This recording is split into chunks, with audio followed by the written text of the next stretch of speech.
नमस्कार दोस्तों, आप सबका हमारे YouTube चैनल सार्थक न्यूज़ पर हार्दिक स्वागत है।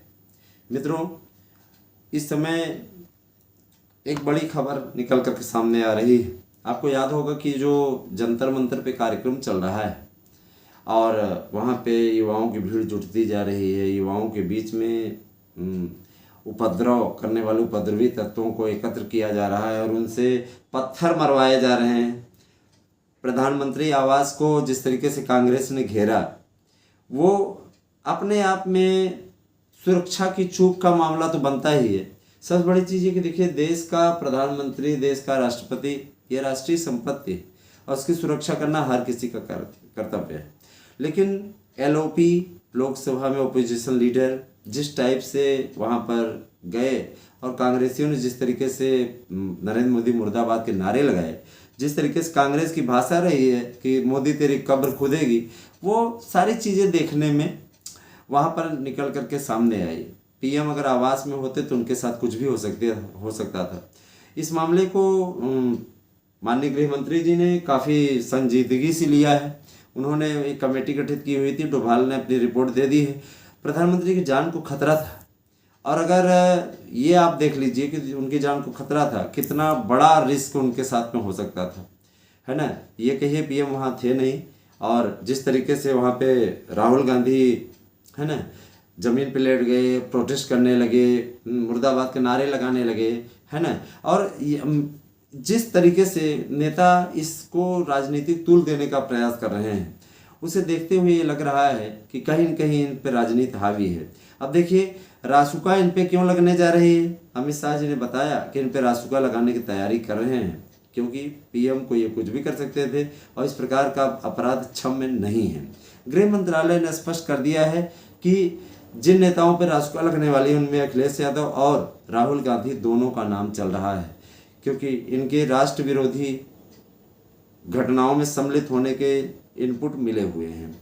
जाहिर सी बात है कि देखिए, इसके लिए काफ़ी रिस्की हो सकता है। अखिलेश यादव और राहुल गांधी पे यदि रासुका लगती है तो याद रखिएगा कि ये चुनाव नहीं लड़ पाएंगे जब तक कि ये उस आरोप से मुक्त नहीं कर दिए जाते। और सबसे बड़ी चीज़ ये कि कांग्रेस को ये लगता है कि हम इस समय बहुत विजयी मुद्रा में हैं, जीत जाएंगे, सारी चीज़ें।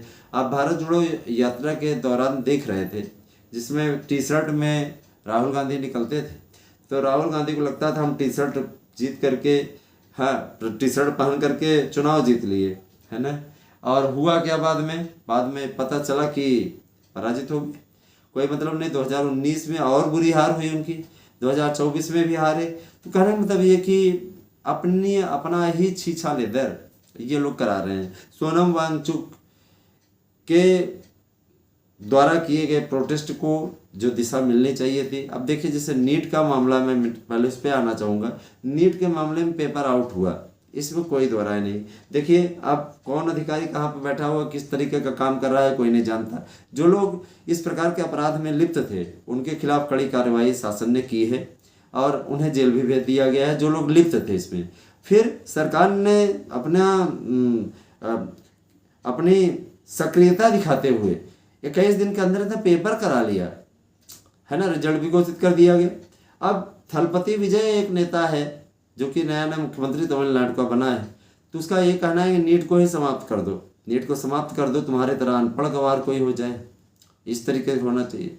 अब समझ लीजिए कि जो लोग नीट को समाप्त करने की बात कर रहे हैं, गौहत्या कानून का समर्थन कर रहे हैं कि गौहत्या होनी चाहिए, ऐसे लोग ज्ञान की गंगा बहा रहे हैं, मंदिरों पर डिसीजन ले रहे हैं, अपने आप में आश्चर्यजनक है। इस तरीके के लोगों को लोग सुनते भी हैं, गजब के लोग हैं। मैं साफ सीधे कहना चाहता हूँ, देखिए, अखिलेश यादव और राहुल गांधी के खिलाफ सरकार के पास में, गृह मंत्रालय के पास में जो रिपोर्ट है उससे अखिलेश यादव और राहुल गांधी आने वाले चुनाव को लड़ ही नहीं पाएंगे।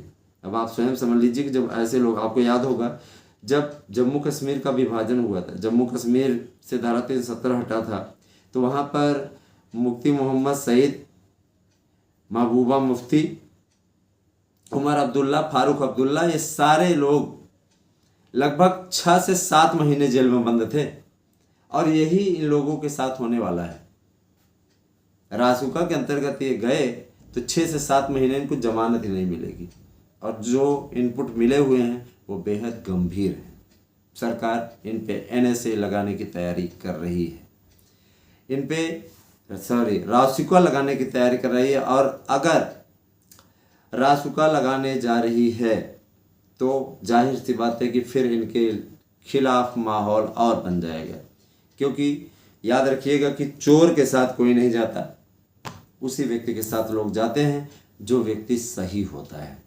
तो भाई हम व्यक्तिगत आक्षेप तो नहीं लगा रहे हैं, हम व्यक्तिगत आक्षेप क्यों लगाएं, लेकिन इतना जरूर जान लीजिए कि इस समय अखिलेश यादव और राहुल गांधी की राजनीति फंसती हुई नजर आ रही है, और ये गलती उन्होंने स्वयं की है। वहाँ पर जिस तरीके से प्रोटेस्ट इन लोगों ने किया, प्रोटेस्ट शांतिपूर्ण ढंग से होना चाहिए था, उसमें लड़कियों के कपड़े फाड़े गए। ये कहाँ के उपद्रवी, कहाँ के बदमाश आ गए और इसी मुद्दे को वहाँ पे उठा रहे हैं कि लड़कियों के कपड़े फाड़े गए। हाँ, लड़कियों के कपड़े फाड़े गए, समझ रहे हैं ना। तो कपड़े फाड़ने वाला कौन है, पुलिस पे पत्थर मारने वाला कौन है, पुलिस ने अपने सर पे खुद पत्थर मार लिया क्या।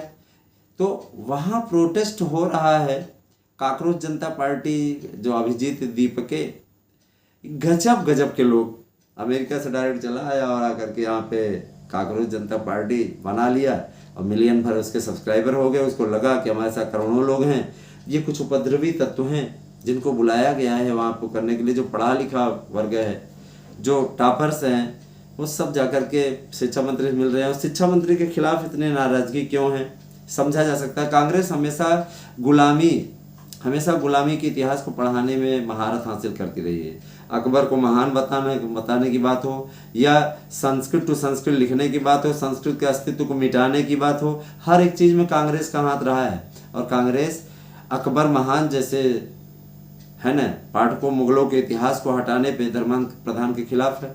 जाहिर सी बात है, देखिए धर्मेंद्र प्रधान का मैं भी बहुत बड़ा सपोर्टर नहीं हूँ, क्योंकि UGC का मैटर आया था, उसमें जिस तरीके से धर्मेंद्र प्रधान ने अपराध किया था वो अक्षम्य है। अब भाई धर्मेंद्र प्रधान बीजेपी के खास नेता हैं, उड़ीसा के अच्छा खासा उनकी लीडरशिप है, कई राज्यों में उन्होंने बढ़िया बेहतरीन प्रदर्शन करके भारतीय जनता पार्टी को जिताया भी है। तो जाहिर सी बात है कि कोई सरकार इस प्रकार से मंत्री को नहीं हटाती है। हाँ, इनका विभाग जरूर बदला जा सकता है, शिक्षा मंत्री के तौर पर किसी और को ले आया जा सकता है, लेकिन शिक्षा मंत्री के तौर पर इन्होंने बेहतर काम किया है, इसमें कोई दो राय नहीं है। मित्रों, आप क्या सोचते हैं? इसमें राहुल गांधी और अखिलेश यादव की राजनीति फंस गई है, बुरी तरीके से फंस गई है। तो याद रखिएगा कि ये काफ़ी चिंताजनक स्थिति में पहुंच गई है। तो याद रखिएगा कि आप क्या सोचते हैं, कमेंट करके मैं आपसे बताइएगा। धन्यवाद, थैंक यू।